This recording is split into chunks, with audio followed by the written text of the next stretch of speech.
Click பண்ணி பாருங்கள். இது வந்து குலை நோய் வந்து வர்றதுக்கு வந்தால் இதை வந்து கொடுத்து நம்ம வந்து இந்த மருந்துகளை கொடுத்து நம்ம வந்து கட்டுப்படுத்த முடியும். அது மாதிரி வந்து பாக்டீரியல் லீஃப் பிளைட் அப்படின்னு சொல்லக்கூடியது வந்து பாக்டீரியா இலை கருகல் நோய்.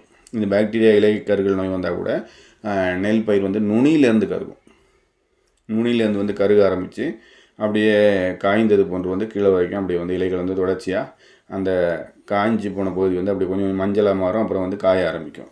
இது பாக்டீரியா இலைக்கருகள் நோய்.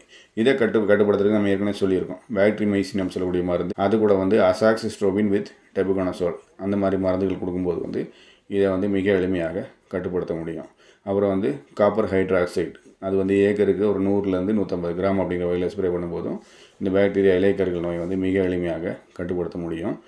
பாக்டீரிமைசின் இருக்குது, அப்புறம் வேல்டாமைசின் இருக்குது. இதெல்லாம் கொடுக்கும்போது இந்த பாக்டீரியா இலைக்கருகள் நோயை மிக எளிமையாக கட்டுப்படுத்த முடியும். இது சம்மந்தமான வீடியோக்கள் நம்ம ஏற்கனவே போட்டிருப்போம். அந்த மாதிரி இந்த மேற்சொன்ன மருந்துகள் ஏதாவது ஒன்று கொடுத்தாலும் வந்து நீங்கள் மிக எளிமையாக கட்டுப்படுத்த முடியும். இந்த பாக்டீரிமைசின் சொல்லக்கூடியது நமக்கு தெரியும். டெட்ராசைக்ளின் வித் ஸ்ட்ரெப்டோமைசின் அந்த மாதிரி டெக்னிக் வருது, அதை கொடுக்கலாம். அல்லது பாக்டீரிமைசின்ங்கிற பேர்லேயே வருது, அதை கொடுத்து கூட இந்த பாக்டீரியா இலைக்கருகள் நோய் வந்து நம்ம மிக எளிமையாக கட்டுப்படுத்த முடியும்.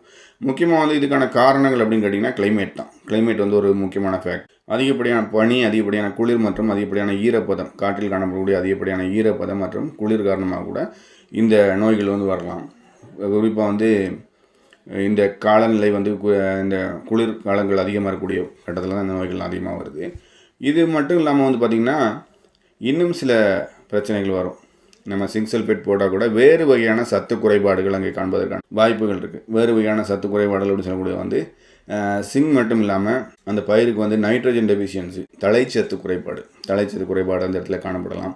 அதன் காரணமாக கூட நமக்கு வந்து இலைகள் வந்து மஞ்சள் நிறமாகவோ அல்லது கலர் மாறியோ காணப்படலாம். அது வந்து நம்ம வந்து நோய் அல்லது வந்து வேறு வகையான பிரச்சனையாக இருக்கலாம். அதனால் சிங்க் சல்ஃபேட் போடாதனால இப்படி வந்துருச்சு அப்படின்னு நினைக்கலாம். அந்த மாதிரி இருக்கக்கூடிய வாய்ப்புகள் கூட இருக்குது. அந்த மாதிரி சூழ்நிலையில் வந்து நம்ம வந்து zinc, ferrous, manganese, molybdenum, copper, sulphur போன்ற முக்கியமான நுண்ணூட்டங்கள், மெக்னீஷியம் போன்ற போரான் போன்ற அனைத்து சத்துக்கள் நிறைந்த நுண்ணூட்டங்கள் ஏக்கருக்கு வந்து நுண்ணூட்ட கலவை வந்து ஏக்கருக்கு 10 கிலோ வந்து இந்த நுண்ணூட்ட கலவை வந்து நம்ம வேர் வழியாக போடலாம். அது வந்து ஒரு மிகச்சிறந்த வழி.